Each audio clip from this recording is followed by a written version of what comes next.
Alright, Blake, where were we at? Chicago and Oakland. You want to start it off? I'm going to start it off. I'm going Oakland. That a boy. Oakland. Cutler's done for the season.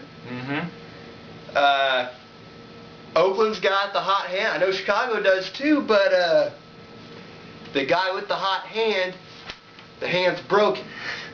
So, gotta go Oakland. That's what it comes down to.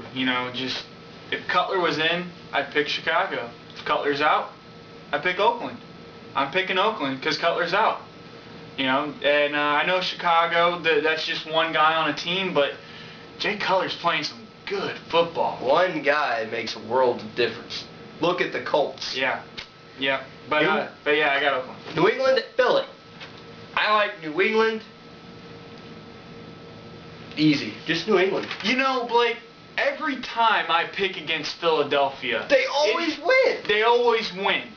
And then when I pick with them, they lose. And I hate picking against Philly because that's one of the teams in the league that I can honestly say that I hate to just go back to what everyone else says, but any given Sunday.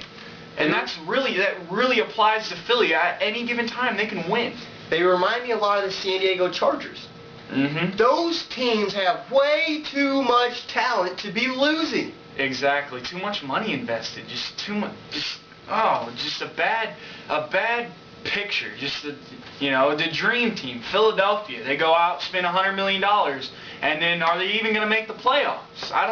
Someone's getting fired there, Blake. Like we said last week, it's a must-win every game. They've got to win out. So if you're an Eagles fan, they've done it. They've done it so far. Ever since we said they have to win out, they beat the Giants. Well, we just said that last week. But they beat the Giants. Well, the Giants did beat the Patriots, and they're playing the Patriots. It's just an easy pick for me. You know what? I did say last week that I am eating my words. The Philadelphia Eagles will not go to the playoffs, so I'm going to support my decision.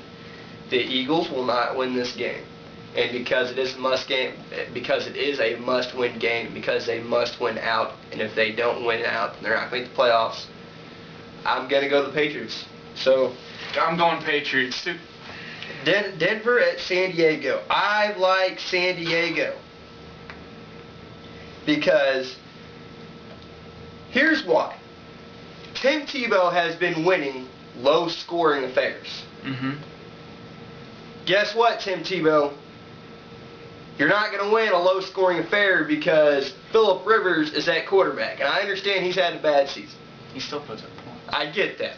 He's thrown interceptions. But he's a gunslinger. He's like a Brett Favre and a Tony Romo, sort of.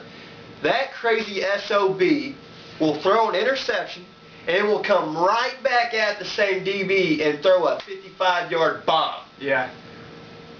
That team is going to put up a ton of points, and I have a hard time seeing Tim Tebow put up more points than Phillip Rivers. So I like the San Diego Chargers. I'm going with San Diego. I think it's going to be a really close game. I think Denver is going to continue to show the league that they can control the tempo of the game with their running attack, that they can control the time of possession. But at the end of the day, I like you said, I think Phillip Rivers is just going to put up more points. Don't get me wrong. I'm not a believer in Tim Tebow whatsoever. Don't even put words in my mouth. But I think it's going to be a close game. But San Diego's going to win this. And I hate picking AFC West games. When those teams play each other, anything can happen. I hate that. Ooh. Talking about another AFC West team, Kansas City is home, and they're hosting the Pittsburgh Steelers. I'm going Pittsburgh. It's easy. I don't even need to explain. Sunday night game. A lot of people are scratching this off, but Kansas City can win this game. No. Kansas City can win this game. And I'll tell you why. When you look at a quarterback like Palko, for the first half of that New England game, he put up 3 points. But he went toe-to-toe with Tom Brady and kept the game close, Blake. He didn't go toe-to-toe with Tom Brady. Kansas City's defense went toe-to-toe with New England's defense. I guess it's whatever way you want to look at. I see Tom Brady getting sacked 4 times in the first half. Second half are when good quarterbacks are made.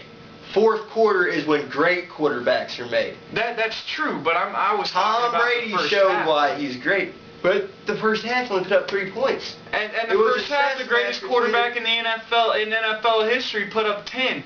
He is not the greatest quarterback in NFL history. That is Brett Favre, buddy. No.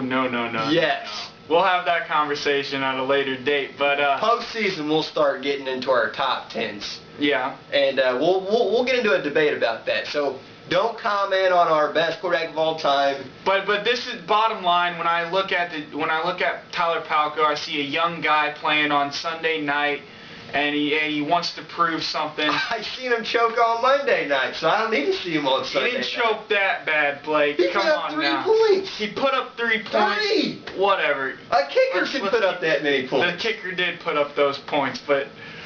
All right, we gotta move on now. Last game of the week, Monday night, New York Giants at New Orleans. Look, it could really go either way. The Giants are on a losing streak. New Orleans is a tough place to win at, so it's kind of a difficult game for me. I'm going New Orleans. I'm going Giants. It's what team are we going to see? Are we going to see the inconsistency? Or both? I think New Orleans is very inconsistent this season. They are. They've proven it. But and so is the Giants. They lost to Seattle. So what teams are we going to see? I think it's going to be a close game. But I got Eli coming through in the fourth quarter, beating out Breeze and showing him why he's one of the number 2 NFC quarterback. No. Anyways, thank you guys. Keep tuning in. Me and Kyle want to be the first to wish you all happy holidays this week. Please be safe. Thanks for tuning in. We'll catch you next week. Yep.